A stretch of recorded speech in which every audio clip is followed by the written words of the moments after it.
Hey, what's up, everybody? Thank you for tuning on in. Tobin here with you as boots on the ground today over at Dolphins land. Training camp pads were on, son. Eyes in the trenches. Whoosh, whoosh, whoosh, whoosh.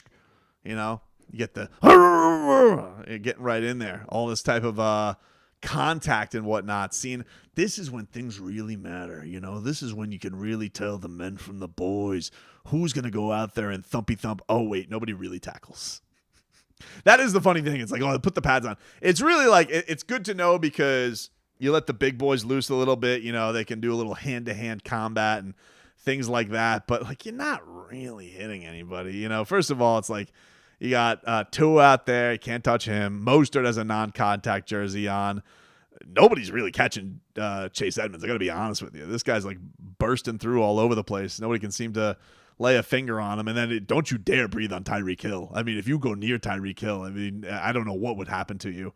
But it still definitely feels a little bit more real. I will say the thing that you definitely get a better sense of, and I think that helps in the scheme of the offense, is that the bullets are more real. You know, like maybe they're not bullets, maybe they're paintballs, but as opposed to like, I don't know what they were doing beforehand, you know, like Tai Chi or something like that. But like, yeah, there's bodies flying around. Even though you can't touch Tua, bodies are kind of flying around Tua. He's in some pressure situations. He's got to execute throws a little bit more quickly. He's got to be quicker with his reads.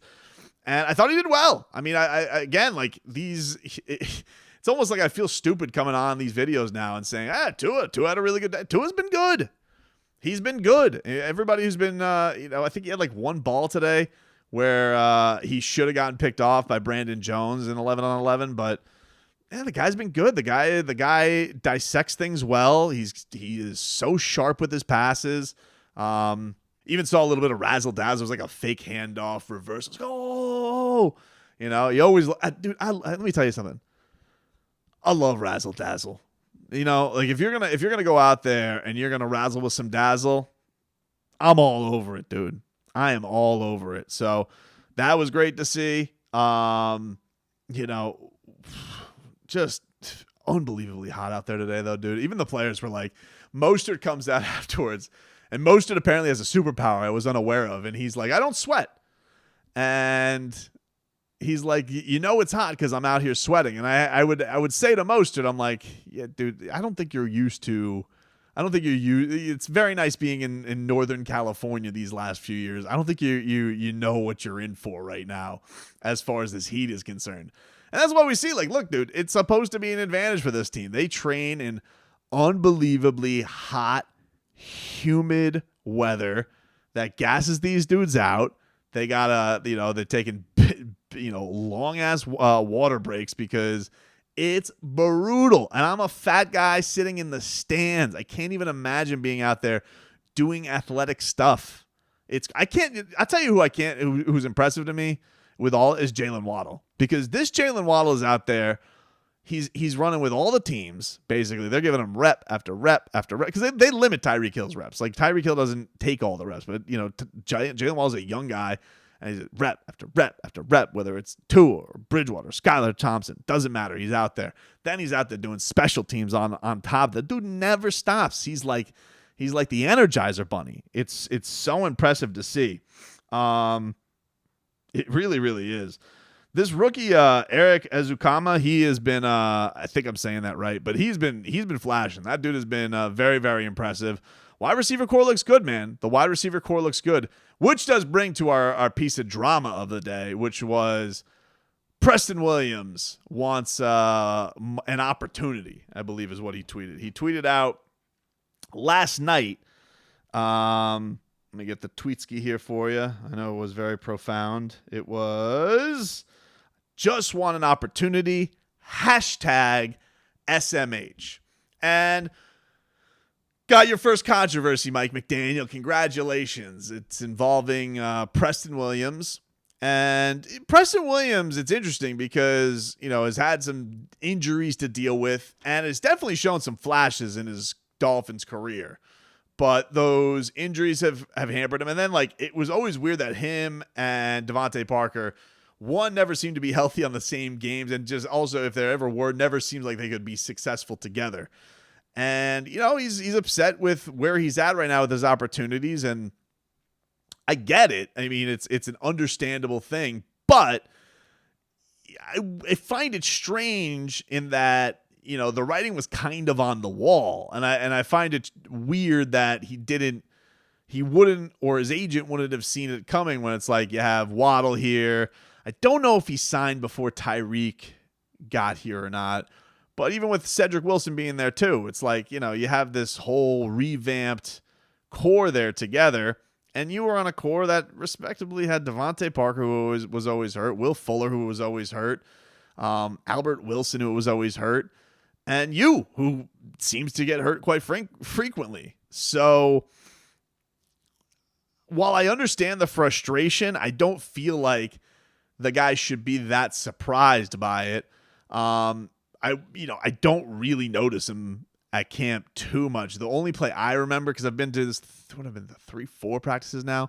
The one that I remember was he had a go route. He was hauling ass, and he beat his guy, and Bridgewater hit him right in the hands, and he blew it. He didn't catch it. So, well, I think it's harmless. Like they brought him over today, and it's like, all right, Preston Williams is disgruntled. And it's like, well, all right. But it's not like Tyreek Hill's disgruntled. It's not like Jalen Waddle's disgruntled. We heard from Gesicki, and Gesicki's like, I'm not here complaining about money. So, like, the guys who are going to be the main contributors here seem to be in a good pace. Someone's going to be pissed. Like, if you look around and you see where the league's at, right, or you see where the team's at right now and the structure of it, I think I saw Lynn Bowden was kind of in the same thing, right, where Lynn Bowden was tweeting out. He retweeted Preston Williams, and then he was like tweeting out like, I can run, I can catch, something like that. And Lynn Bowden's another guy where it's been frustrating with injuries and been frustrating that he can't get on the field. But it's like, well, even though you're like, all right, you're Tua's guy in the offseason and all that, you gotta be realistic with what's going down there. And so I don't know. I don't think it's a thing. Here is a little bit of Preston Williams talking about all the things that he's feeling with this and what he wants. Well, I just feel like I'm not getting the opportunities I deserve. Simply scripted wise, not being on the field wise. It's just, if I got a go route, they're gonna play over top and script it like that. So opportunities to show that I can beat my man. That's all. Did you have a conversation? Yes, we had a conversation back in OTAs, and the one specific thing I asked him was, I just want my opportunity. And he said, you'll get your opportunity. So I just want to make him a man of his words. That's all. Have you asked for a trade, or will you? I haven't asked for anything. Definitely talked with my agent, but haven't asked for anything. So yeah, clearly frustrated guy. Also did say that he lost 20 pounds. He was playing at 230 last year. He got down to what he said 210 because he's like, yeah, they called me fat last year. So that's look. If you're losing 20 pounds going into the year, you definitely have taken it seriously. Saying that you want Mike McDaniel to be a man of his word to give you an opportunity. I just don't know. I think if you're Mike McDaniel, you're like, yeah, you'll get an opportunity, but like, what does he owe Preston Williams? What does he owe a guy that was here before he was here? And, he has brought in a lot of tools, and you have an emerging star in Jalen Waddle. Like, what does he owe Preston Williams? And they spoke before practice today. They spoke for like a good, it was pretty noticeable. They spoke for like a good, I don't know, I want to say 60 seconds during the stretch line. And it did look like Mike McDaniel was like, it looked positive. It looked like a positive talk. It looked something to the effect of, yeah, you were, because I imagine that McDaniel's alerted about it because they have a media department. He's asked about it, handles it fine. So I'm sure him and Preston Williams at some point in meetings had a discussion about it. And then he's like, yeah, this is what I said. This is where it's at. I'm sure if they ask you, say what you got to say. I'm venturing to guess it was something like that. I don't think it was, again, we're talking a little over 60 seconds of a talk. I don't think it was that deep, but it didn't seem malicious in any way either. It seemed like a pretty positive chat. Mike McDaniel seems like a pretty positive guy. Like, he doesn't seem like a guy who is nefarious and trying to hold down Preston Williams. I think Preston Williams is coming into a situation where it's a lot tougher. It's going to be a lot tougher to crack this rotation. Now, look, he does provide something different from the stars that they have. I mean, he's a very, very big dude. He's a big ass target.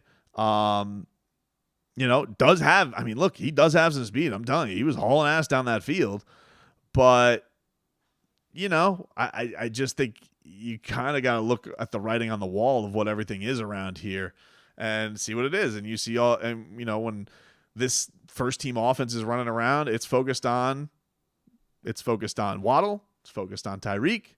It's focused on Mike Gesicki. And then they're handing off to Chase Edmonds and Mostert. Like, it's been those 5 guys. And then you've been getting flashes from Ezukama, the rookie from Texas Tech. And then Braylon Sanders has even shown some great stuff as well. So, look, man, wide receiver is usually one of those competitions in training camp that is the deepest. There's a ton of talent.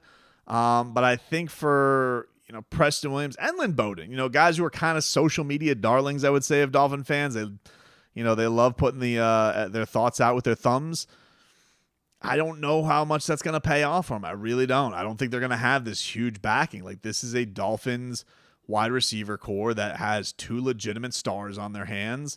And the trickle down from there is not going to be what it was a couple of years ago. So it's an understandably frustrating situation, I think, for Preston Williams, but I don't know that he's going to get a lot of sympathy. So we'll see how it goes. He definitely didn't seem like a guy who was too pleased.